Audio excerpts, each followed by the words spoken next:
Hey Josh, just so you know, we've got you scheduled for about 3 o'clock. So if you wanted to jump back in closer to 2:45, you're welcome to do that.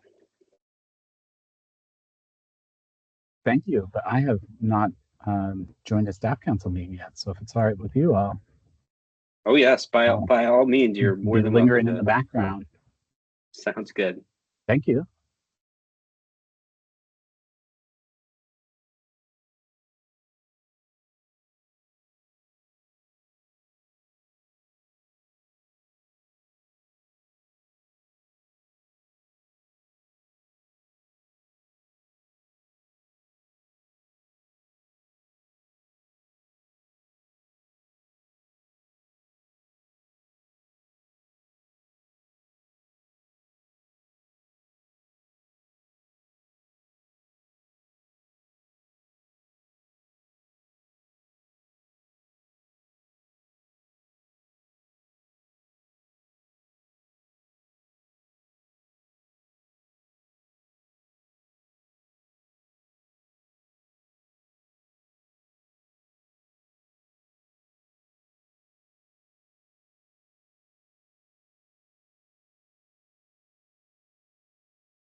Ah, hello. Hello. How's it going? Let's see. It looks like we've got a whole bunch of people here. Sorry I'm late. I was just knocking on the door, waiting to come in. So let's get going. Welcome to our April General Staff Council meeting. We've got some great presentations today, and we've got elections. So I'm on Sure. mute. Will do. Thank you. Can y'all hear me? Yeah, we can hear you, Marie. David, can you hear me?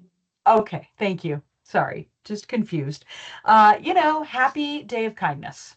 Let's all be a little extra kind to one another. And as we get started, just to recall the four pillars that we've been focusing on, to focus on professionalism, teamwork, assuming positive intent, and fostering community wherever we find ourselves.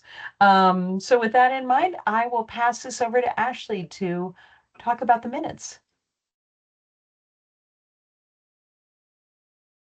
Okay, sorry about that for everyone that was waiting. It didn't show me that you were waiting. So I sent out the minutes. I tried to send them out last night, but speaking of lack of professionalism, got them out this morning. I did not receive any edits, and so I just need a motion to approve the minutes and a second. So moved. Thank you. Sitting a second. I second. Thank you. And all in favor of approving the minutes, please let me know. Raise your hand. Thank you.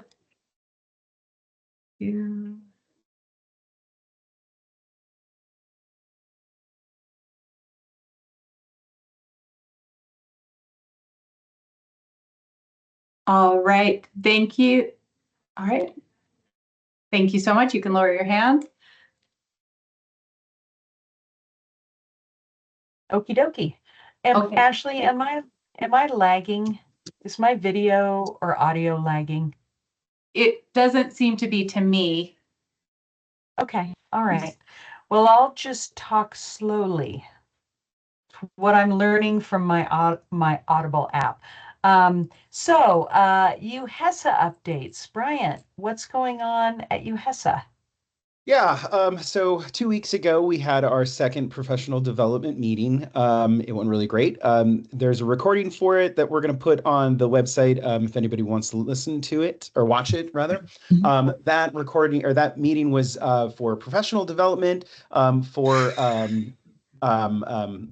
research professionals, and we talked to a few different research professionals here at the University of Utah. Also, the why can't I remember? So the Masters of Legal Studies program, which is doing a 1 year master's degree that helps understand reading and writing in legal language. It'd be really interesting. I'm thinking about applying for it. Additionally to that, we're having our election today, but UHESA is also having their elections. So there are a number of positions that are open. My chat doesn't seem to be working, and I was going to put. I know that Mandy was also having an issue in here, so I was going to put the link to that in, but I don't have access to that right now. But I will try and figure that out before the end of the meeting today and send that out. So if you're interested in being on the executive committee for UHESA, which is almost exactly like us, they use a little bit different language. There are some positions available. And if you want to nominate yourself, you can, or if there's someone else that you would like to nominate, you can nominate someone else as well. Anyone who is part of UHESA. Oh, thank you. Thank you, Ali. Anyone who is part of UHESA can be one of these members, not just us in the presidency. So that's all of us at the University of Utah. If you're staff, you're part of UHESA. So, yep, those are my updates. Awesome. Thank you so much. Board of Trustees, actually, I wasn't at the last Board of Trustees meeting, but Brian, correct me if I'm wrong, a lot of the discussion has really been about putting out the physical development framework at the university over the next 10 years. And then earlier today was the President's Leadership Council. David and I were there, and the president launched to leadership Impact 2030, which is the 5-year strategic plan for the university, which if you're interested, if you go to strategy.utah.edu and scroll down the page, you'll see the document there. And we will be updating that website with more details, but it's just giving an overview of where the university is going to be going, especially in these times of change. So how do we embrace the change and be ahead of it? Also, speaking of, there was an academic senate meeting was at the beginning of this last month. We'll have our next academic senate meeting actually next Monday. But some of the highlights from that were a legislative update that's now a month old from Jason Perry. So I don't want to speak to that, and maybe Krista can give some more updated news there. But two of the highlights I will bring up are, of course, the launching of the university's 175th anniversary, which is being celebrated now through basically homecoming, yes. And you can go find a host of groovy backgrounds and other sorts of stuff at 175.utah.edu. As well, tomorrow night are Red Talks, which are our university's version of TED Talks. I believe it's 7 professors are going to be speaking at the Alumni House. So if you go to 175.utah.edu and go to the events page, you'll see all the different events that are happening over the year. And you'll probably continue to notice that we'll be calling out all sorts of things related to staff in celebrating this year. And if you have any questions about it, please give any of us a shout, myself or Bryant or David. And we'll take any feedback as well. With that in mind, quick reminder before I turn this over back to Bryant. Just a reminder that Giving Day is April 8th and 9th, although you can start giving now. and have your gift be applied to some of the special thank you gifts. So David, do you want to speak a little bit more about that? I see you've dropped the link in the channel. Yes, thank you. The link is in the chat there, and we have a donor who has supplied $1,000 match. So anybody who gives any amount at the minimum or up, I think the minimum acceptable donation is $5. So if anybody gives any amount, $10 from that match will kick in for the first 100 donors until that $1,000 is spent out. So it's a good chance to kind of expand the impact of your giving. So you can give now. Early giving's open, even though giving day doesn't technically go till 8th or 9th. So if you click that link, you can give right now. So if you can't wait, Excellent. do it. Excellent. And just a reminder, all the funds are going to the 1U Cares Fund, which supports both staff and faculty in the case of when you may have an emergency arise, and you can apply for this funding up to $500. It is managed through Human Resources on main campus, but it's a really cool thing. And yeah, if you feel so moved to donate, that would be fantastic. And if you feel you find yourself in that situation, reach out. So it's there to support faculty and staff. So groovy. All right. Well, those were some just overview highlights. Brian, let's pass it back to you for elections. Great. Thank you, Marie. So as you might know, today is our elections for our chair and our chair-elect positions. So just like our last meeting, I'm going to announce the candidates, which should be easy because there's only one candidate for each position. I'm going to announce the candidates, and then we're going to open the voting. Marie, could you share the link to the Qualtrics? My chat still isn't working. Unfortunately, I can't, but I'm going to send it to you, David. And then if you could share it, that would be great. Great. Thank you. And then let's see here. So we're going to, I'm going to announce the candidates and what their future role may be. And then we're going to have the ballot open for 30 minutes. And at the end of the 30 minutes, we are going to close it. And then at the end of this meeting, we will announce who the new chairs and chair-elects are. So for our ABC committee, we have Mandy McBride as the chair-elect nominee. For the development chair-elect nominee, we have Louisa Rogers. For our events chair, we have Marie Wintress. For our events chair-elect, we have Kendall Van Horsen, excuse me. For our legislative chair-elect, we have Saima Samuel. I hope I said your name correctly. For the new staff connection chair-elect, we have Joey Parker. For our selection chair event, we have Taylor Ewan. For our selections chair, we have Bency Johnson. And that is everybody. Okay, so we will call our election, we'll call it at 2:45, as it is now 2:15. Thanks, everybody. Awesome. Oh, yes, Thank yes. you. And only voting members, so ex officios, you will not be voting. Yeah, perfect. Thank you. Thank you. And thank you to everyone who accepted the nomination, because we make up staff council. If it wasn't for us, we wouldn't be here. So thank you for stepping forward. With that in mind, let's move on to committee updates. Not sure if Susan's on the call. Susan or Sean want to give us an update on development? I'm here, Marie. Yay! Hey, You're back. I am back. Thank you. Yeah. And Sean has been, I'm back, and then I left again because I've had nothing but off campus work engagements for the last several days. And I know Sean's been working very hard to gather data.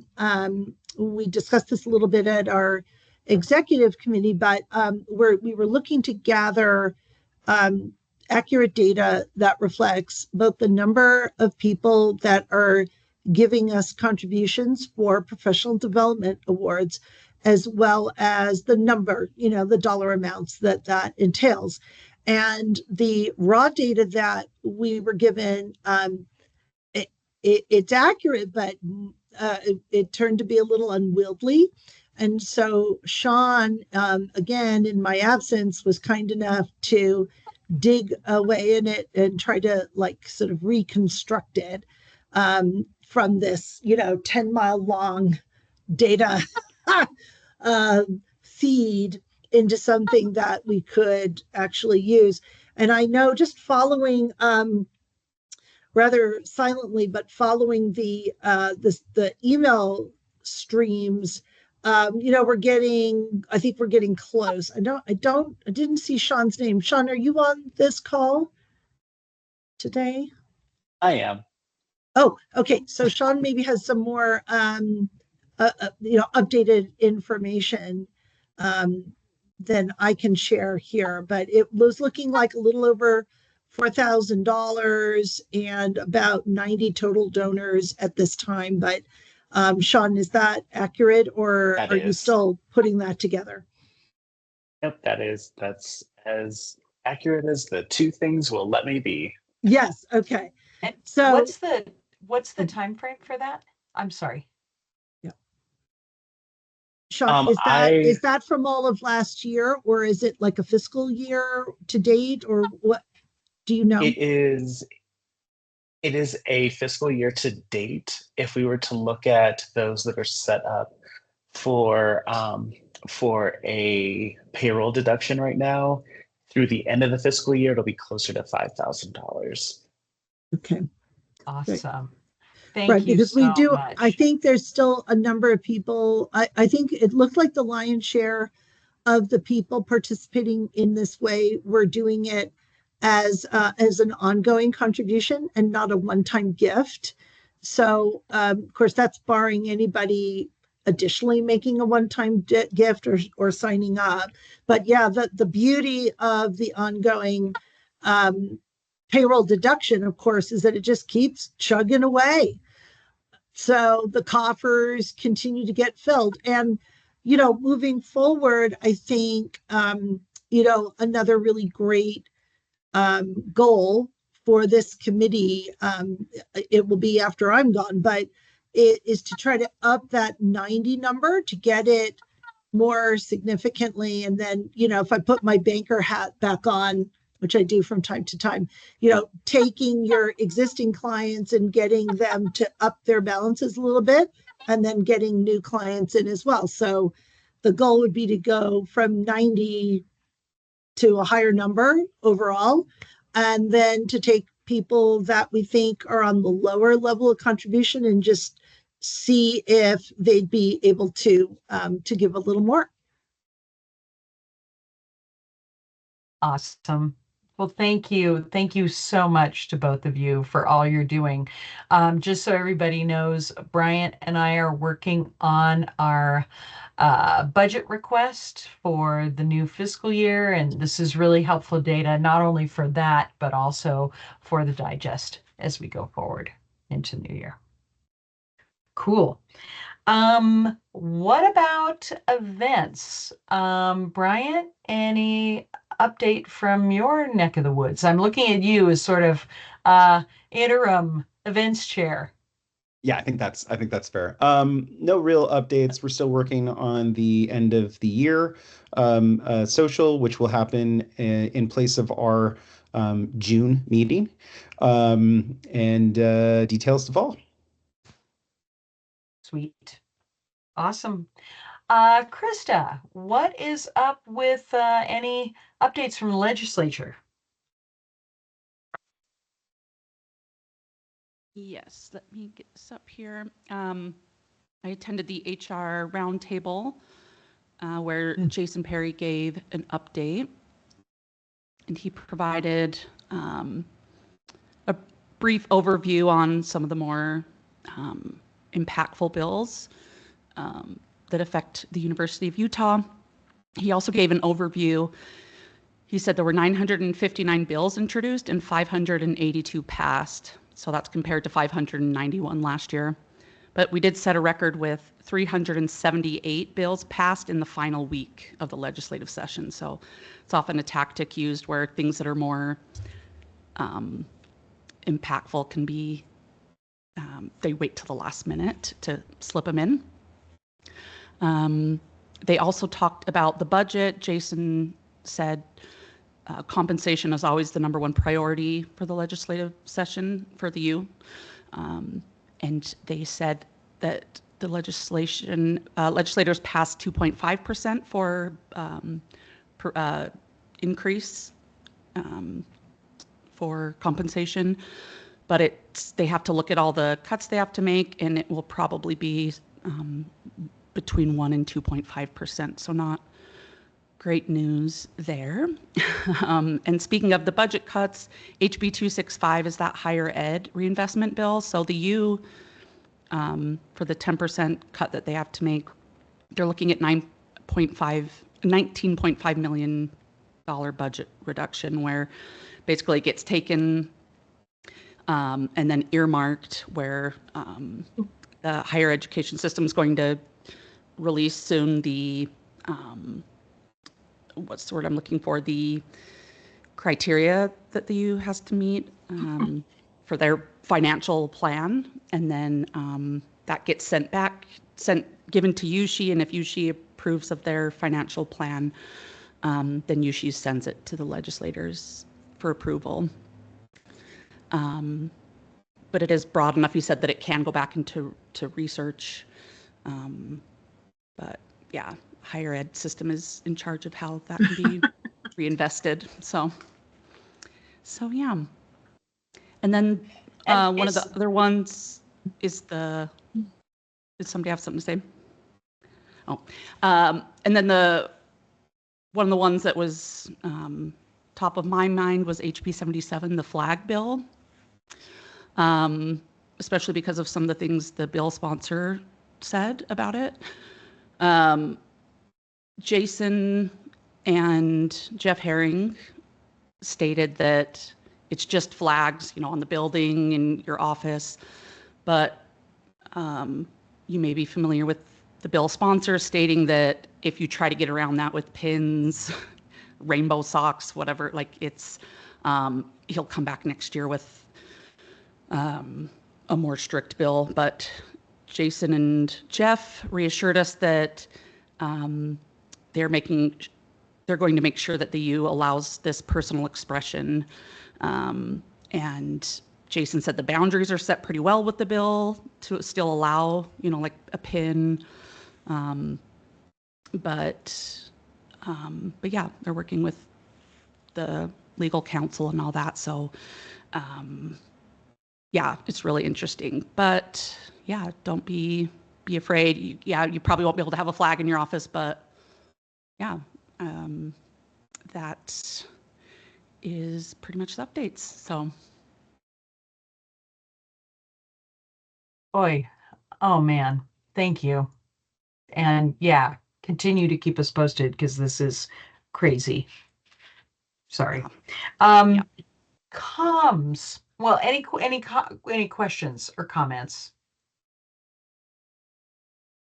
Okay. Comms is, I know, is Anne on the call? Yes, I am. Hey, Anne, what's going on with comms? Nothing. We are, we just want to put out a reminder. I just, honestly, Marie, you probably covered most of what's kind of happening right now with 175 celebrations, Day of Kindness things, but also I would just do like a quick, pretty please, is just to look on the website and look at your committee's page. And let's do some updates before we kind of transition, or if you transition out, then see if we need to do anything or make any updates. That would be my only ask. And yeah, but other than that, all good here. So no new updates. Groovy, groovy, groovy. David, what is happening with new staff connections?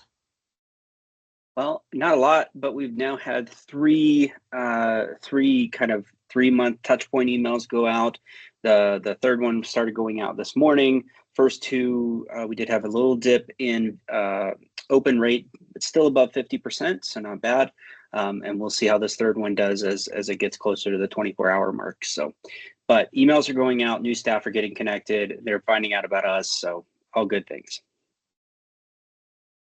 Awesome. And just for everyone to know, we've been working fairly regularly with auxiliary business development, and there may be an opportunity to update some of those emails, which then in turn could provide more funding for professional development awards. So that is our goal, is to fill those coffers and take that money and turn it right back around and give it to staff. So more to come.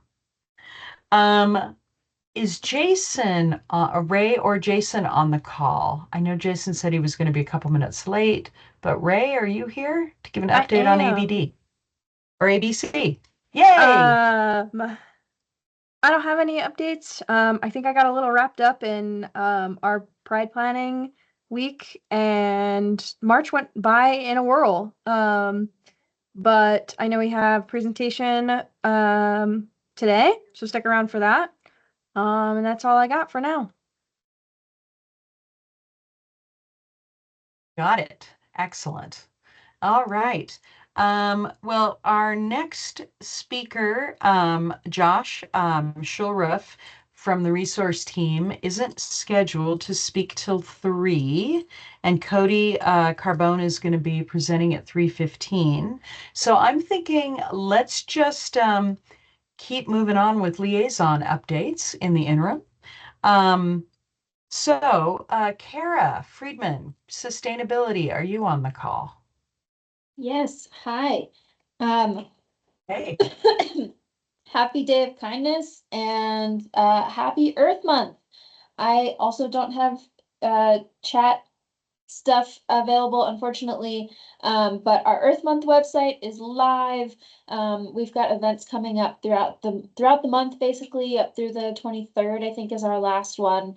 And the one that I think I really want to highlight for staff is on Friday the 18th, we are doing our annual Declutter Day.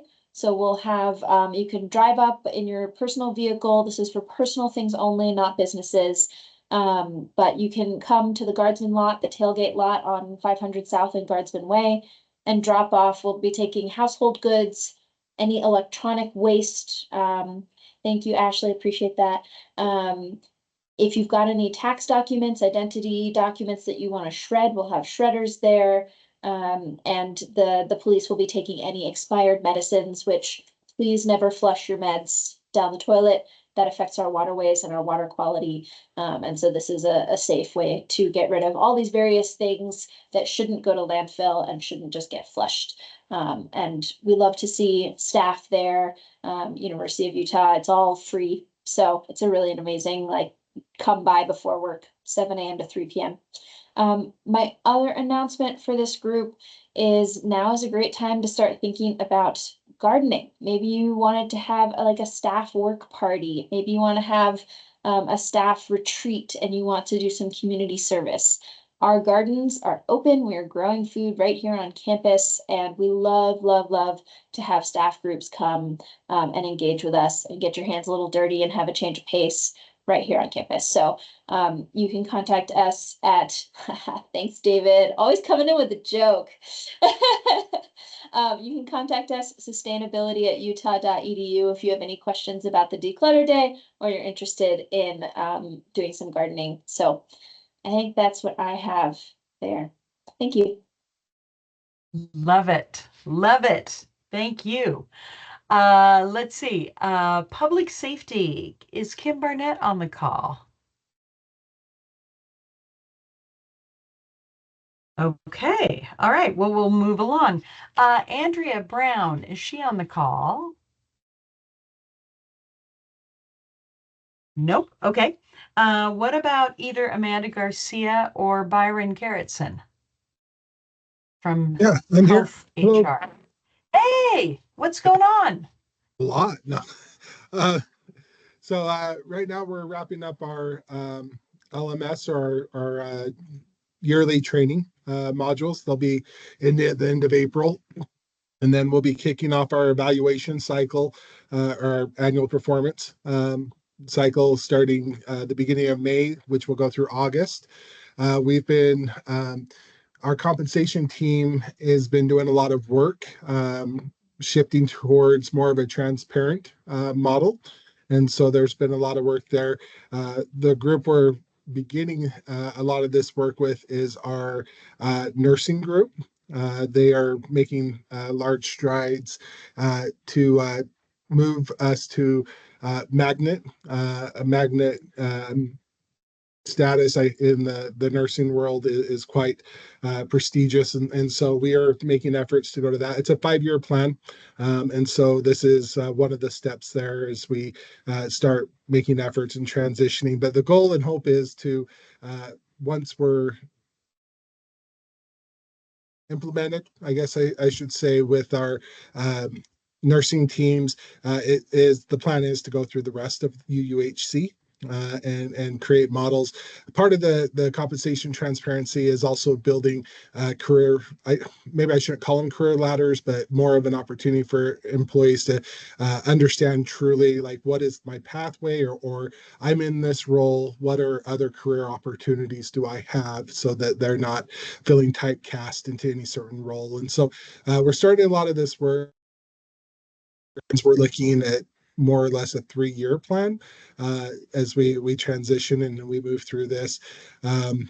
We also are kind of a hiatus of having any sort of compensation tied to our performance evals, and so we were looking at just doing annual increases that way. But we are this year moving back to our model that we had prior to COVID, that there will be pay tied to performance in these evaluations, et cetera. And so that is something that we're looking at, as well as looking at augmenting our current performance structure to get more detailed, outcome driven, et cetera. And so we do have a lot of work that we're doing from a transparency model, from how do we communicate, how do we create career opportunities for individuals, so that there's just opportunity for growth, transparent, honest feedback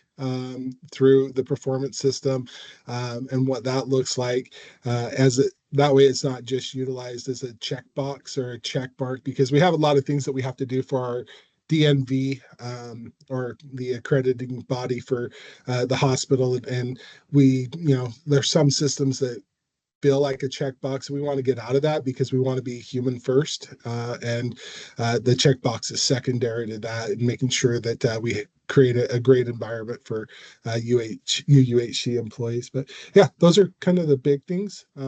There's a lot of other things going on, but yeah. That's a lot. So is this sort of, it sounds like a similar parallel process to UCareers with a heavy accreditation piece, but in terms of building sort of pathways and ladders. Yep. And even the transparency, it's like, if you go to the campus HR page, it's very clear. Here's the job like code, here's the pay levels, everything.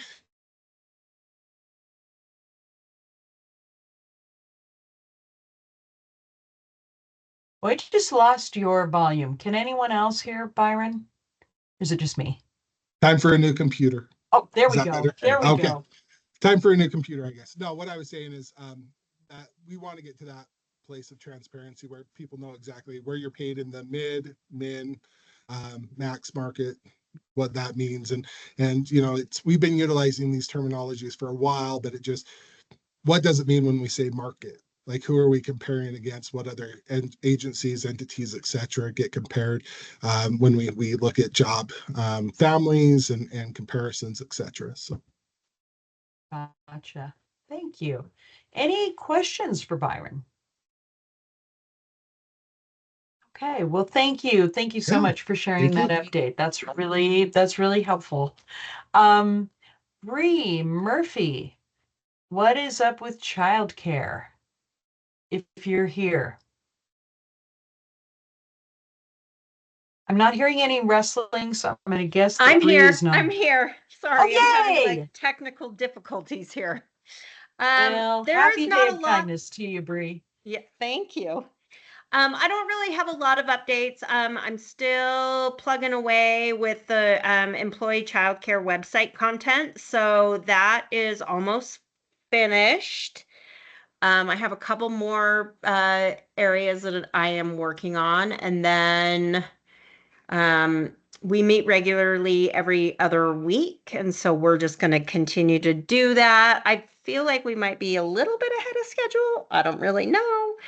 And then other than that, we just continue to look at the best way to support, I think, staff, faculty, and students with employee childcare needs. And yeah, that's about it. So we're working on some stuff behind the scenes, but do not have really anything at this point to say we've solved the childcare issues at the University of Utah or in Salt Lake City. So there you have it. Gotcha. Thank you for that update. Any questions for Bree? Okay. Is Erin Sullivan on the call? I'm here. Hey, Erin. Hi. How are you? How are you? Good. Nice to see everybody. Not too many updates, just wanted to let everyone know that there are some new regulations around website accessibility and the Americans with Disabilities Act. So our marketing and communications team has done a really great job of developing some resources and a fabulous team.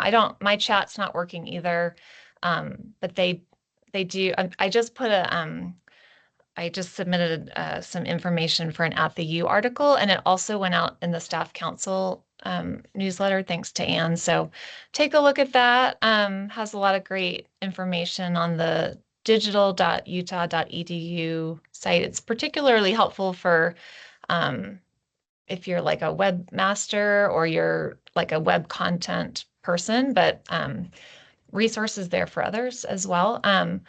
I think Marcy Hutchinson is on the call, so I don't mean to steal her show, but there are some updates also to the safety of minors policy. So if anyone on the call works with minors or people from your team supervises minors, you're going to want to take a look at the new updates to the policy, and I'll just hit the highlights. And Marcy, if you want to chime in, feel free, but it does require an annual training now, which is big. That's always been a best practice, but now it's actually a requirement to participate in the training annually.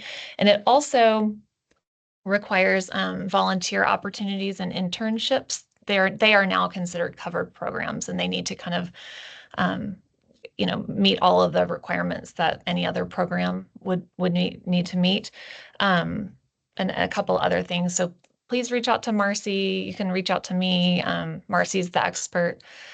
So I suggest getting in touch with her if you have questions. I feel like there's some things in the chat that I can't answer, but okay, Marcy, yeah. And there's the website. I think that's it. You might have seen an article in the newspaper that the university is one of like 45 other universities that the Department of Education, or what's left of it, is investigating. My office is handling the response to that. We don't feel like there are valid claims to that complaint. So if you have questions about that, feel free to contact me. It's just, anyway, we could talk about that offline, but we're responding to it if we don't feel like it's valid. So that's that. Got it. Yeah. Thank you. You're welcome. And I would just jump into underline some shortcuts for accessibility, just in case anyone's curious. Make sure you add alt text to any images you upload, check for color contrast. And if you go to brand.utah.edu under color, there are some color contrast examples of what works and what doesn't. Those are two of the biggest and easiest that you can take care of right away. So, any questions for Erin or Marcy for that matter? Okay, cool. Is Whitney on the call from Wellness? I'm going to learn to wait a little longer. Whitney going once, going twice. I'm going to assume that Whitney is not on the call. Mandy, what is happening with your corner of the world? Yeah, so let me quickly, because my chat's not working, but I'm on my phone, dropping a link to the Staff Excellence Awards website. I may have mentioned this already at a previous staff council meetings, but nominations for this awards program, so it's a University of Utah wide recognition program. So nominations for this are going to be opening May 1st. The nominations are submitted online. So again, if you click on that website, you can explore, again, the nomination link is there. It's not open yet. It'll open on May 1st. Criteria, again, we're looking at awarding full-time employees, so those 0.75 FTEs and above, and we do have some opportunities for part-timers, 0.74 FTE and below. But yeah, I'm just asking this group, again, one, consider nominating someone. It can't be someone from staff council, unfortunately. That's one of the criteria. But if you have a coworker, colleague in your area, you supervise someone who's doing an awesome job, consider nominating them for this. Again, our top winners will receive, $3,700. So like, that's nothing to scoff at.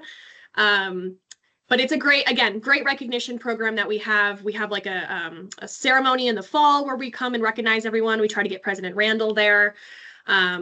But yeah, and if I had access to my chat, if it was working, I also have a flyer for this that I like to spread around in case anyone wants to hang it up or, include it in a department newsletter or whatever. But I think I'm going to get that in the next staff council newsletter. So at least we'll have that. I'll have an opening of nominations article in the staff council newsletter as well. And again, just asking this group, just spread the word, help spread the word, even if you're not going to nominate somebody. Talk to people in your department and just let them know that this is an opportunity and it's a good one. So, other things, again, I didn't actually mention this on the agenda, but it did pop into my brain because Employee Appreciation Day is always on my brain. So again, being a broken record again, talking about Employee Appreciation Day. If you missed last meeting, we have officially scheduled Employee Appreciation Day for the last Thursday in September. It should be Thursday, September 25th. Part of EAD, something we've been doing for the past couple years is something called the Crafters Corner. So last year was our most successful attempt at this, but basically we opened up an application to all University of Utah employees. Like, hey, do you make crafts? Do you have a crafting business? Do you just do it as a hobby? Like, come and sell your wares, like showcase other employees what you have to do. So I just, again, wanted to kind of start spreading the word about Crafters Corner because I'm also working on a call for applications article that will also appear at the U staff council newsletter. Basically, we'll have people apply. They just tell us like what kind of stuff that they sell. How much are things, like, is anything University of Utah branded? Because like that opens up, we'd have to go down another path if any of that were to happen. But yeah, just planting the seed in everyone's brain, like Crafters Corner, it is a thing. If you are a crafter, consider applying. If you know anyone who's a University of Utah employee and is a crafter and wants to sell some stuff, it's a great opportunity. We hope to really expand it this year and get even more people involved. It looks like I do have a question from Kara. Was that a question for me, Kara? Yeah. Yeah, what's up? It would make total sense to me if you want to specify or if you want to focus on staff for that. Are you interested also in student crafters or alumni crafters or really just current staff? I think we're looking at just current staff because again, the EAD is about employees. So I don't necessarily want to get students involved. I think that opens up a can of worms for all other students wanting to come, Again, if they're a student employee, more than welcome to come because they're considered an employee, right? So if you have a student employee who wants to have a booth, that's totally fine as long as they're employed by the University of Utah in some way. That's kind of how we would approach EAD. You have to be you got to get a paycheck from the University of Utah to enter EAD. So let's consider that for the crafters as well. Okay. Awesome. Sounds good. Yeah, and Brian, looks like you have a question as well. Sorry to interrupt. Actually, our election is closed now. Where Oh. the ballots are closed, but I was in the meeting for the planning, and it sounds real fun. Yes, it is. Yes, thank you, Brian, for being a part of my planning team. So yeah, just again, that'll be I'll submit something for staff council newsletter at the U, et cetera, just to kind of advertise the Crafters Corner applications and all that jazz. So yeah, looking forward to it. And again, if your calendar's not marked for EAD already, mark it September 25th, 10 a.m., 2 p.m., Rice Eccles Stadium. We will see you there. That's it from me. Awesome. That was a lot. And FYI, I met someone the other day who runs student employee relations in student affairs who we might want to pull in and highlight and engage those student employees. So make sure they know they're invited. Let me add that to our next EAD chairs agenda, Marie, and and then we'll talk about it. So, okay, awesome. Thanks for letting me know. Happy to do. Fantastic. Is Solomon on the call to give us an update on commuter services?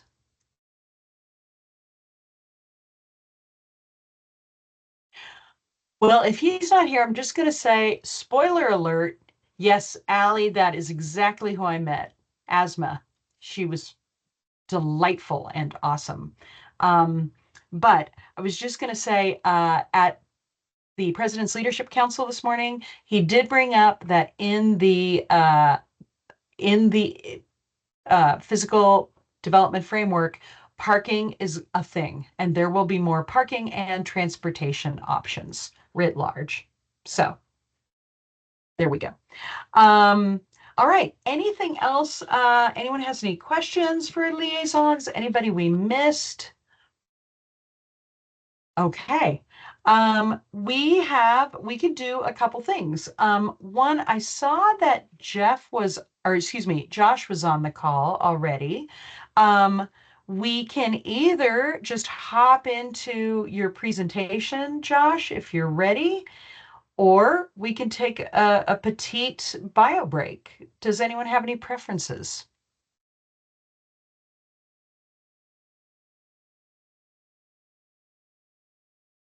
Okay, I'm going to take your silence. Here's how I am interpreting you're in silence. Is Josh, are you ready to get going with your presentation? Oh, wait. Yay. Sorry. Bio break. Yay. Thank you to Susan and Blake. How about we take a 10-minute? Well, how about we just roll till 3 o'clock? Take these next 12 minutes, go on vacation, go write a poem, have a beverage, do something. Turn off your camera and we'll see you back at 3 o'clock.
Okay, I'm preliminarily unmuting just cuz.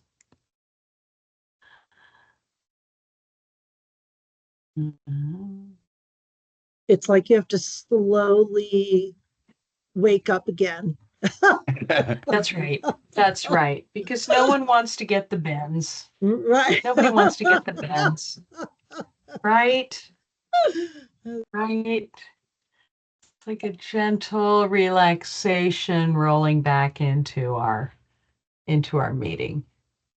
So let's see. Okay, it is 3 o'clock. I would say let's get going, but two things before we go into our presentations. One, I just want to remind folks that the application to join Staff Council for next year is open, and it will be open through the 15th of April. So please, please, please apply. We are looking for membership and representation across the campus. So in the 4 districts of hospitals and clinics, health academics, administration, and student and academic affairs. So tell a friend, encourage people, and if you have any questions, feel free to reach out to myself or really pretty much anyone on this call on Staff Council. We'd be happy to chat. To Bryant, to David, to anybody. To Allie, our new incoming president. We're always happy to chat. And then I'd like to pass it over to Bryant. Do you have some news for us, Bryant? I do. We have the election results. I'm just going to go over those real quick for the minutes. Our ABC chair is Mandy McBride. I'm sorry, chair-elect. Our development chair-elect is Louisa Rogers. Our events chair is Marie Winters. Our events chair-elect is Kendall. Our legislative chair-elect is Saima. Our new staff connection chair-elect is Joey Parker. Our selections chair-elect is Taylor Ewan. And our selections chair is Bency Johnson. Congratulations, everyone. And thank you for your service in advance. Awesome. Awesome. Woohoo! Yeah, that's going to be an amazing team. Thank you all for stepping up. And yeah, not that I don't love everybody here, but also excited for next year. So, woohoo. Anyway, with that said, Josh, we'd like to pass it over to you if you wouldn't mind introducing yourself and sharing. Can you share your screen? Do you want to share your screen? All that good stuff. Hi, yeah, I will try to share my screen while I'm introducing myself. But hi, my name is Josh Schulruth. I use he, him, his, and I am the Campus Dialogue Program Manager, and I'm located in the Benyon Center here in Student Affairs. And this is a new role, not just for me, but for the university. So I started in September, and very grateful to have the opportunity to tell you all about a part of that work. So thank you for the invitation, and thanks especially to Captain Jason Hinojosa for getting me on the agenda and for being a part of this work as well. Oh my gosh, I'm missing a period after the T. Sure you won't take me seriously at all now. But I will say this is my first staff council meeting, and I'm very impressed that you all stay on schedule well enough that you can take breaks. I'm used to more of the frantic. That's all Marie Winters. She keeps us on our toes and on time. It is a rare gift. Okay. Let me just make sure I've got everything lined up here, and then I'll dive right into it. I'll also say, nothing against Nate Silver, but I did have all of the races called 100%. Okay. All right. So there's my contact information. And I have a couple different aspects of my work. One is much more focused on trying to help students, especially, but everyone on campus, develop some constructive dialogue skills. But what I really want to make sure I get a chance to introduce you all today is DART, which stands for Demonstration and Activity Resource Team. So I've got this set up in sort of FAQs style, but please, if you have questions as I go through, or if the background noise in my office overwhelms something I'm trying to say, feel free to interrupt me, and I'll try and leave time for some questions at the end as well. But so DART is a new effort here. It exists to support students who are engaged in community organizing and activism, irrespective of the causes or issues around which they're organizing or activating. We provide information, resources, and guidance with the aim of helping students to plan successful and safe demonstrations, protests, rallies, and other actions. And that's our mission, but our vision is really a community where passionate students, student organizers, and activists from all over the political and issue spectra are confidently exercising their First Amendment rights.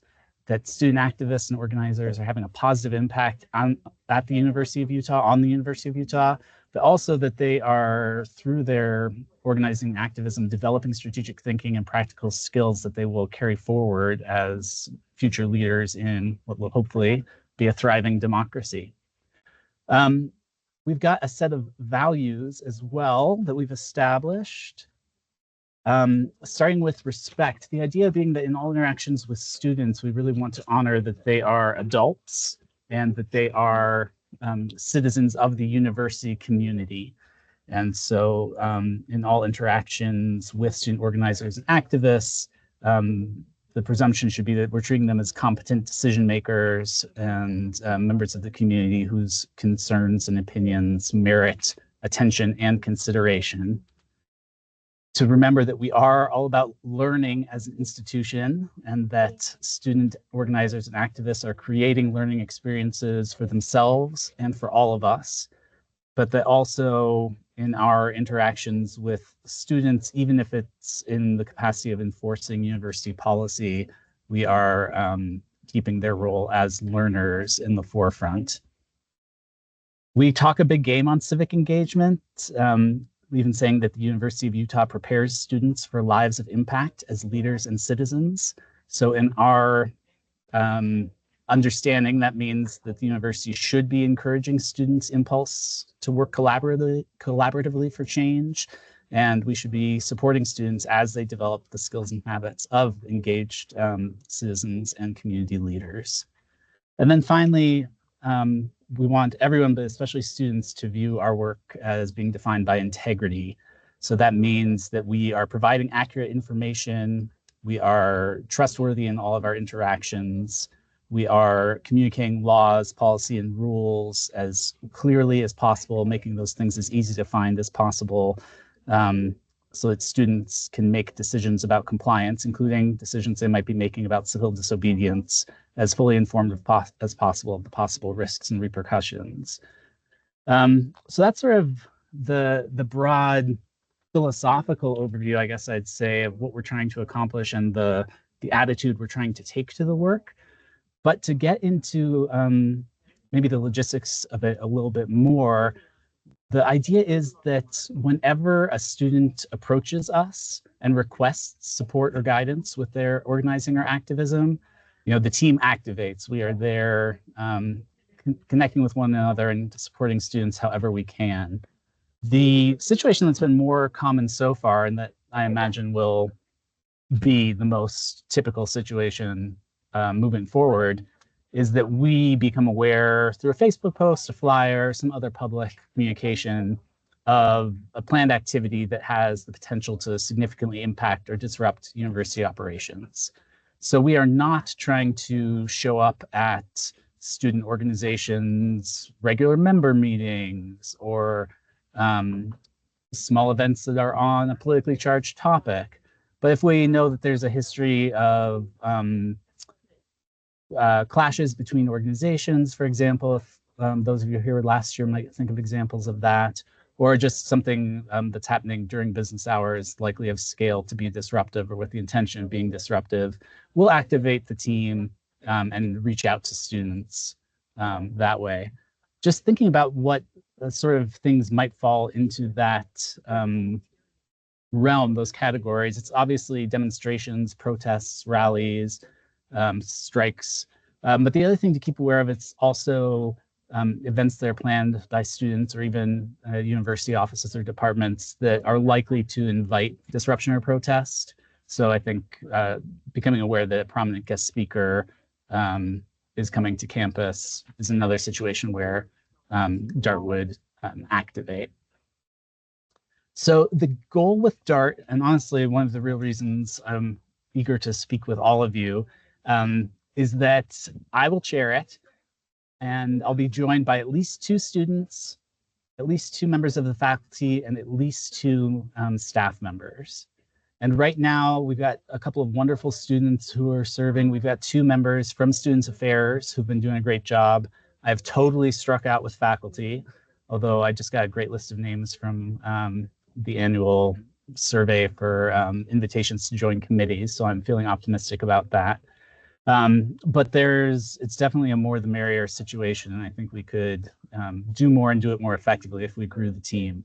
So it's not just that we're looking for more faculty, but looking hopefully for some of you to join us, and also potentially some of the students you work with or faculty members you're friends with or support. Here are some of the things DART members do or would be expected to do. So we're really thinking about what are we doing before an event, what are we doing during the event, and then sort of what's happening afterwards. So prior to event, we are reaching out to students, either responding to their requests for support or when we become aware that something's in the works. We're offering information, guidance, support. Oftentimes so far, that's me sending an email introducing myself and making sure they're aware of which policies seem to be most salient for what they have planned, and offering my assistance if they want it. If students are asking us questions, we're trying to get them answered. The expectation is not that everyone on DART is an expert in everything, but it is expected that we'll be able to connect students to the information and the people they need, including if, for example, a student doesn't know how to schedule a space they want to schedule, we can connect them to the proper scheduling office. Or a student might want to talk with public safety, but be too intimidated to make a cold call, so we could make an introduction there. The other thing we'll do is ask students to share information they're willing to share. And then if they give us permission, pass that on to the rest of DART and the DART Advisory Council, which I'll describe in a minute. One thing I want to emphasize here is that we're structured. My position was very deliberately placed outside of student conduct and outside of public safety, with the hope that DART can be a resource that feels not punitive and where there's some safety to disclose. So students are very welcome to ask us questions without telling us why they're asking. And with a few exceptions, sort of all of the responsible reporting suggestions we're all familiar with. Also, if we were to become aware of any planned or actual property damage or violence.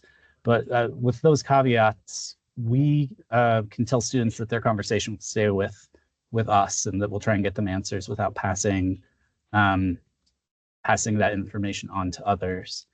So hopefully we'll have some opportunities as we get better known to prove that that's something we'll actually do. Students will trust us enough to give us a chance. During an event, the idea is to show up ideally in pairs, and just to be there to visit and observe. While we're on site, to be a resource, to answer students' questions and to offer guidance as we're able. And you can imagine that being either student organizers or perhaps folks who have chosen to join in action but are a little unclear about possible risks or repercussions, or even kind of what the rules of the game are. If asked, to be available to facilitate communication between students and administrators. And then afterwards, really to debrief with everyone who's willing to talk about it, whether that's just the team or with students or with the DART Advisory Council. And then beyond specific events, we're planning to offer and participate in trainings, other professional development, We have a monthly DART meeting and a quarterly advisory council meeting. And also are working on some educational offerings for the rest of campus. So looking at maybe updating some of the things that are already available electronically, putting together a training that we can either offer here in the union or bring to an RSO meeting or other things like that. Let me just keep plugging through, but I'm just trusting you all will stop me if you have a question you'd like answered in the meantime. So it's a relatively small team of folks who are actually part of DART. But then we have a much larger group that we call the Advisory Council. And if you look at all these different offices, many of you are probably parts of these offices, you'll see that it's kind of all of the folks who are gonna get involved when there's a big student expressive event. And part of the reason to have an advisory council is to streamline communication amongst those groups. Part of it is also to be available to seek advice or information from all of those groups. And also, I'm brand new here. There are people represented on the advisory council who can sort of say, well, when that person visited 2 years ago, this happened. Or you might want to think about this example from a way back. The other folks who are not on here because they're not members of the advisory council, but we are advised by members of the Office of General Counsel as well. Because I'm not a lawyer, and I doubt that you all are. Maybe you are, and I don't know about it. There are a couple different ways I'd like you to consider getting involved. Honestly, the most impactful thing that you could do is to spread the word. And I mean that for colleagues, but especially to the students you work with, to let them know that we exist, that we are a resource, that you heard me talk and I didn't sound like, I don't know, like I worked for the FBI in 1956 or something. But we just want everybody to know about us and to have the opportunity to build trust and be useful to students. So as much as you can help with spreading the word out, that would be wonderful. I put spill the tea, by which I mean if your office is planning something that might invite a protester or counter protest, or if you're speaking with students who've shared public information about something that would be nice for us to know about and plan for, we'd really appreciate hearing from you. Another thing is just, I don't know who in this group has expertise in social change movements, in organizing and activism. A lot of what we've done this year has really been reaching out to our most established and active student groups. But my hope is that part of what DART can do is to empower more students to get started. And one of the things I'd love to see us offer are some kind of activism one-on-one guidance opportunities, or even if you're connected with off-campus organizations that we might invite as guest speakers or add to a resource list. I, as someone who's new to Utah, would love to be connected to folks who do civil disobedience trainings or even preparation for arrest trainings, some of the things that would not be appropriate for us to offer, but that I would want to know that any students considering those actions would avail themselves of before making that decision. There's just lots of ways that the knowledge that this group contains could be really helpful. And then finally, as I said before, we would just love to have more people join the team. We've got those minimum goals, but we don't have maximums. So if it's something that you think you might be passionate about and that you feel like you might want to make an impact through, I'd just love to hear from you. So maybe I'll leave that up, but what questions can I answer or try to answer?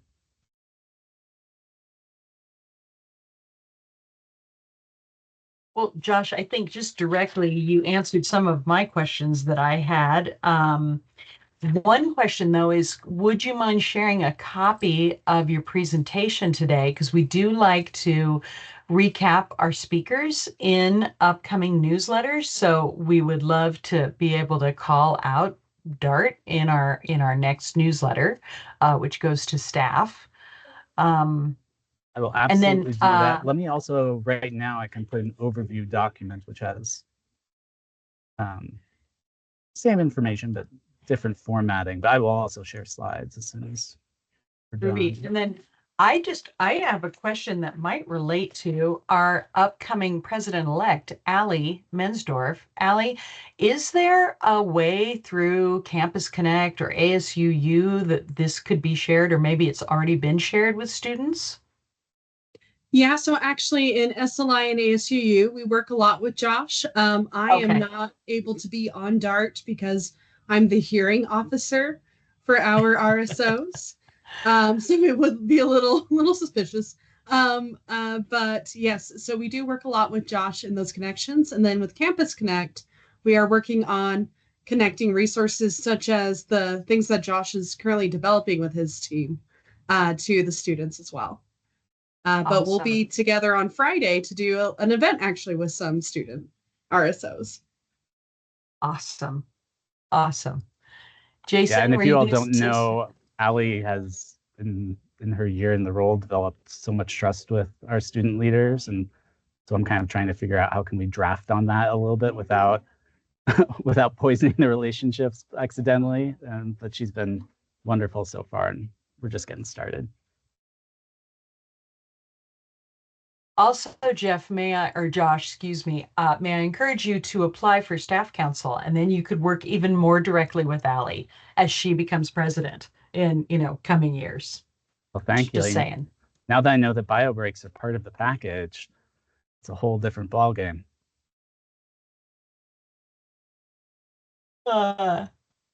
Jason, were you going to say something? Yeah, I just want to give Josh a shout out because the year prior was pretty rough, and this academic year is just been night and day difference, and I think that's by and large due to the interaction that for obvious reasons I really can't have with some of the student groups, and then having somebody who's not attached to DPS, albeit still with the institution, but not attached to student discipline. I think it's made a huge difference. We don't have 70 police officers from Highway and Salt Lake City in the Union building for events anymore, which that much law enforcement presence is not very well received, even though that's all we could do at the time. So we haven't had to do anything close to that. And we've still had demonstrations and protests on campus, but I'm glad to say DPS and police have been relegated to being in the background and observing for safety purposes and safety purposes alone. So it's been a huge night and day difference, and hats off to Josh for the work he's doing. That's very kind. I think students have been trying to break me in slowly, so they Oh, Allie, is that true? I put into that in my professional yes. my evaluation for the year. Yes, but sorry, I just wanted to say I recognize that the difference this year has very little to do with me and more to do with everything that's going on. But I've been a part of helping students make decisions that have worked for them. I feel very grateful to have had that change. Something else we should highlight about Josh. Oh, sorry, Marie. Go ahead. The RSOs have an RSO Community Awards that we do. It's on the 22nd. Everyone's invited, so I'll send you that link. But Josh was nominated for Advocate of the Year. He's one of our nominees. And that was in his nomination form. The student RSO said that they liked that he was not a narc. I think that's an appropriate t-shirt. That's high praise. Hashtag not a narc. I'm just saying. I can't describe how pleased I am by the quote, not to mention the nomination. Thanks, Allie. And Josh, I think too, it would be interesting, and I don't know if you also separately have some thoughts on just how to have constructive dialogue for staff. And I'm coming at this from a perspective of being on the university's viewpoint representation task force. We've had many conversations, and I know that Jason Ramirez has referred to what you're doing there, but I think it could be really interesting. I'll reach out to you to see, is there something you could share with staff on how to do this specifically? We'd love to learn. Thank you so much. Yes, I'd love to connect on that. I've been unsure about how strategic it is to approach that task force early or later. But let me put a link. This is not, we will likely have this access to this resource through the rest of the fiscal year and not after. But for those who are interested, it has been a cool program called Perspectives from the Constructive Dialogue Institute. So I'll put that in my slides in the chat once I can find them. Love it. Love it. Any other questions or comments? And Jason, giant shout out to you for suggesting and recommending Josh come speak to us today. But anybody have any other questions or comments? This is freaking awesome. Well, woohoo. Well, thank you. Thank you again, Josh, and excited to be able to follow up with you and connect with you on all sorts of things. And obviously sounds like people should reach out to you if they want to join DART and help support going forward. So thank you.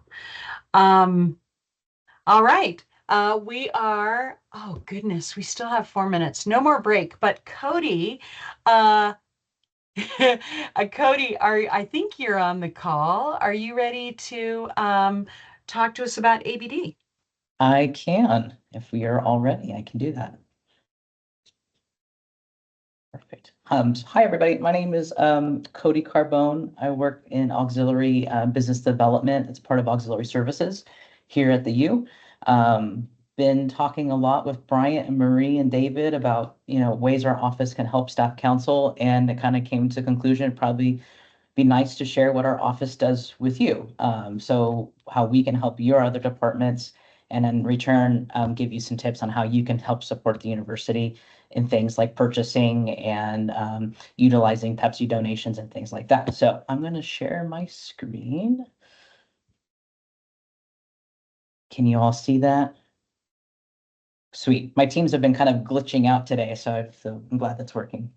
But yes, I'm part of auxiliary business development. I am a client experience manager, so fulfillment and project management is what I do. I like to fix problems and find solutions and strategic marketing. So that's what I do here within our office. Let's see if it'll change slides.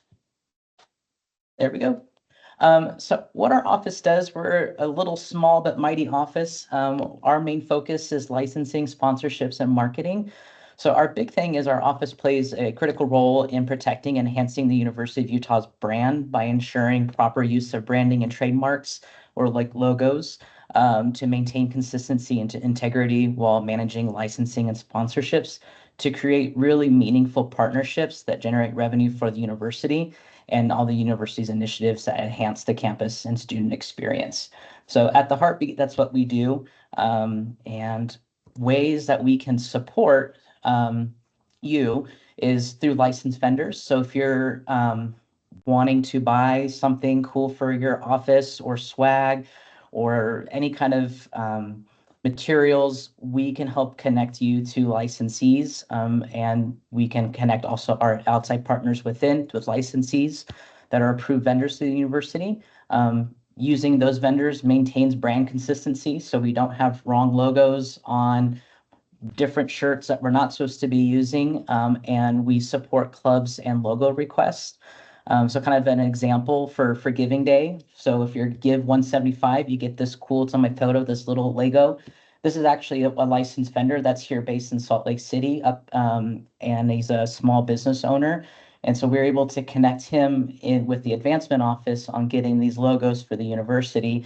So one, we're helping the university by giving a cool gift, but we're also in return helping a small business, and that's a local licensed vendor.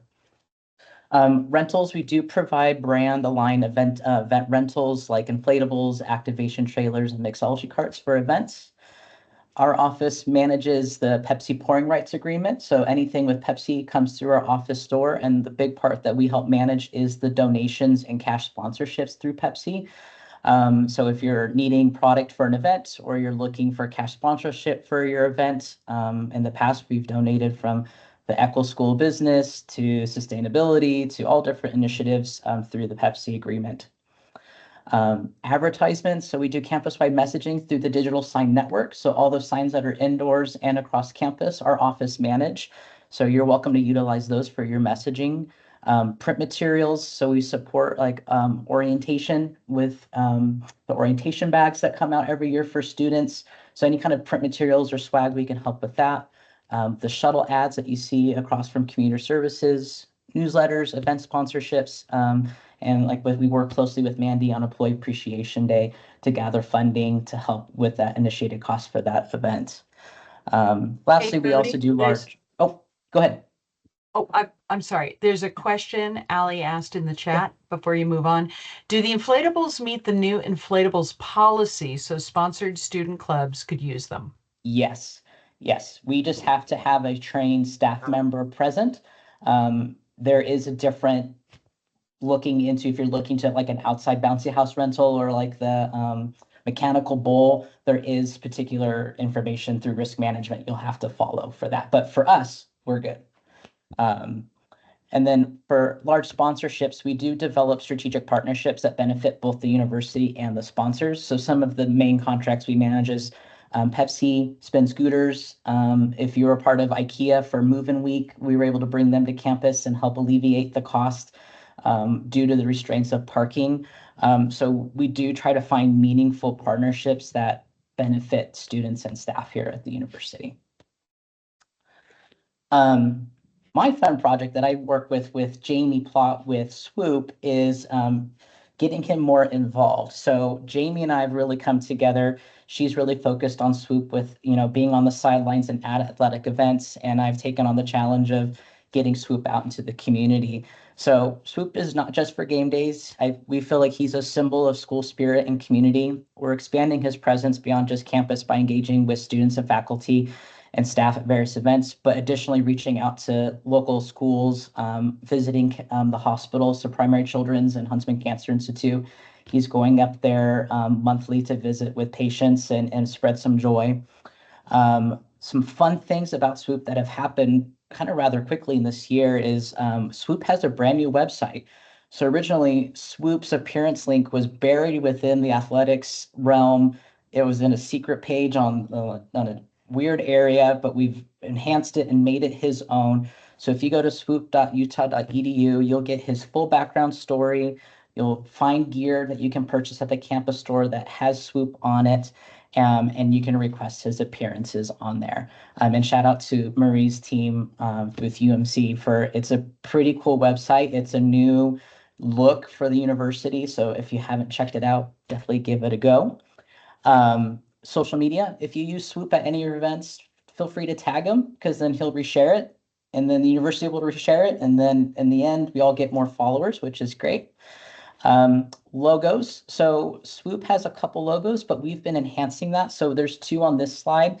So here's him running in his Letterman's jacket. And then we also did one for graduation because we were getting a lot of folks who were trying to make their own logo to enhance Swoop being in a graduation outfit or playing tennis. And we figure we'll just keep with brand compliance and make sure he looks the same and is consistent.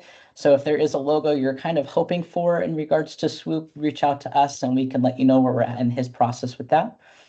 Another fun adventure is working closely with the Crimson Club and athletics with starting a Swoops Club. So available for all ages where people can enroll, and for free, we're having it kind of tiered. For free, you get an annual birthday card coming from Swoop in the mail as a way to say happy birthday, all the way up to, getting experiences, having, high-fiving Swoop out of the tunnel or riding in the golf cart coming out of the tunnel on the football field.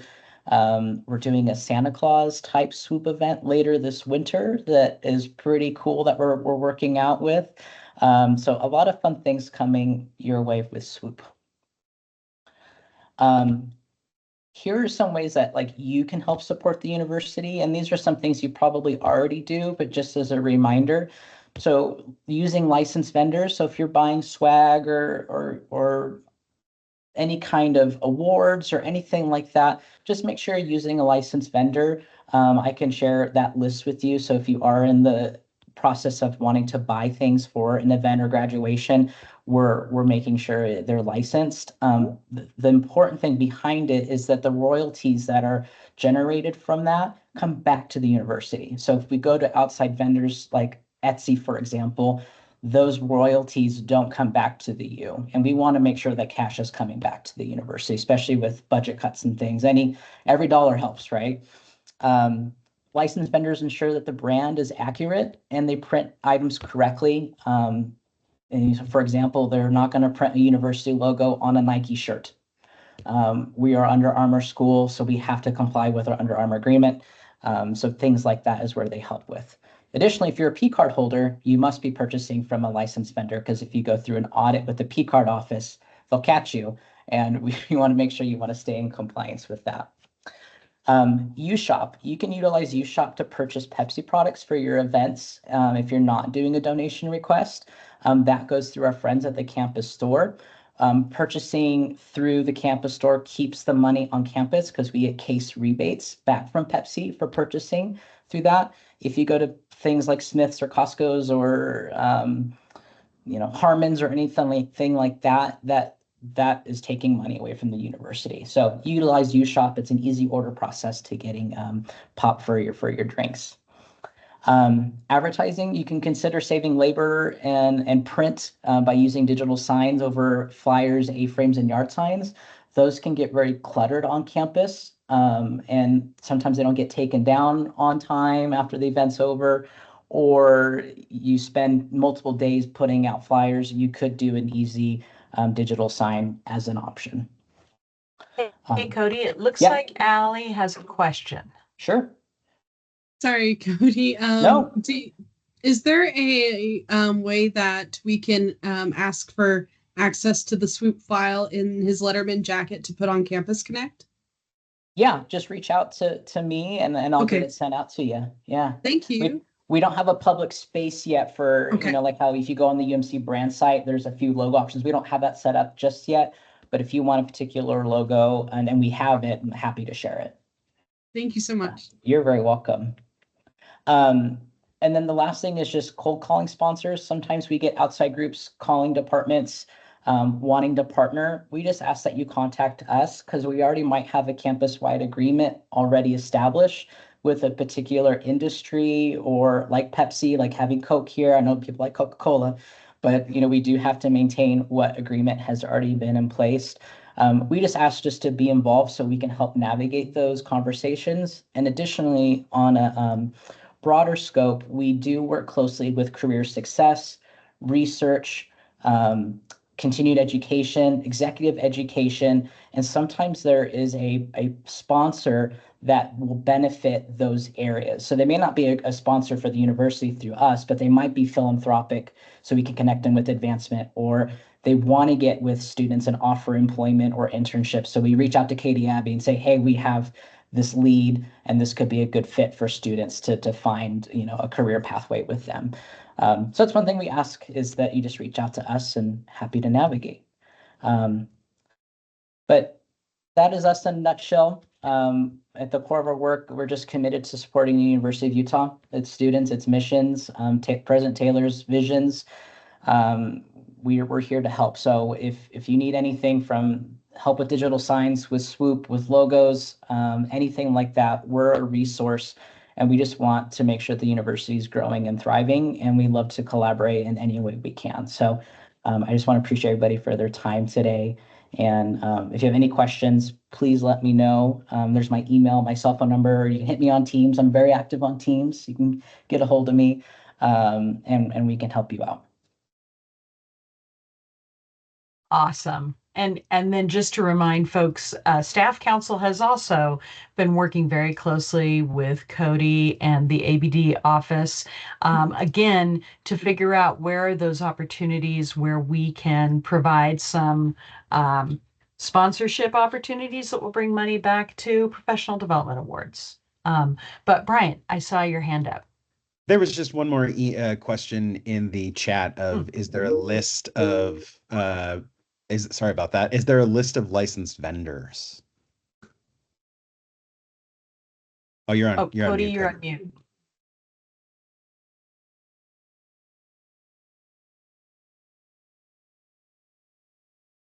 The mouse disappeared. Sorry.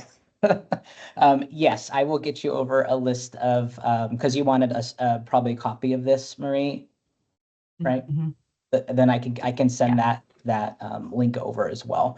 We're in the middle of reconstructing our website, so I'll give you the links that I have, and then maybe in a future newsletter I can update like where the Pepsi donation links are and things like that. I don't want to send a broken link and then people get frustrated. So, but yes, I will send that over. Fantastic. Any other questions for Cody? All right. Wow. And again, Cody, if you would just share your presentation, again, we'd love to call it out in the next newsletter. That would be amazing. Wow, I feel completely like filled up on this day of kindness. Does anyone have any shout outs or successes that they'd like to share? Let's just take a moment for kindness. Yeah, Allie. Just wanted to give a shout out to Bryant. He brought up some staff council best staff ever mugs over to my office, and we were able to hand out all those mugs to staff today, which they were super excited about. A lot of people said that it really made their day. And so they wanted to give a shout out to staff council. Thank you for the mugs. Awesome. Brian, Well, that's amazing. Brian. Reciprocally, I would like to give a shout out to Allie and Kendall today. There was the blood drive that happened today at the union, and we neglected to look into parking.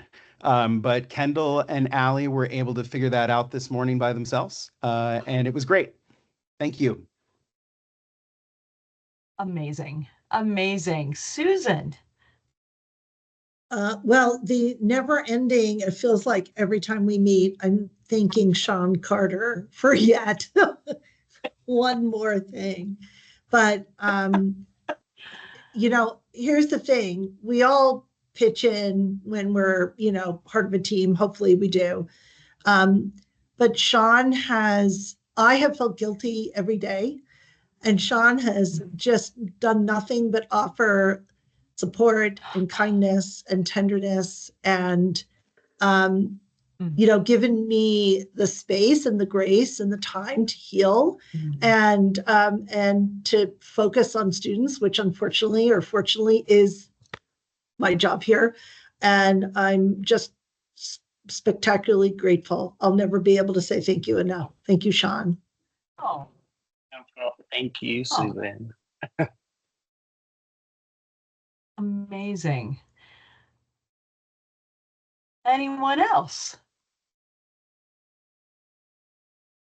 Okay. Well, I just want to remind folks, I'm grateful for all y'all being on this call. This is an amazing group of humans, and I feel fortunate to be able to spend some time with you all every month on this call. I just want to remind folks that we have our meeting in May, and then our June general meeting will be canceled because we will be having a staff council end of the year celebration sponsored by Auxiliary Business Development. Thank you, Cody and Co. So more details to come on that. But again, thank you for all you do, and get your friends to apply. Get your friends and coworkers to apply because staff council's a hoot. So, all right. Well, enjoy your remaining 18 minutes, and we'll see y'all soon.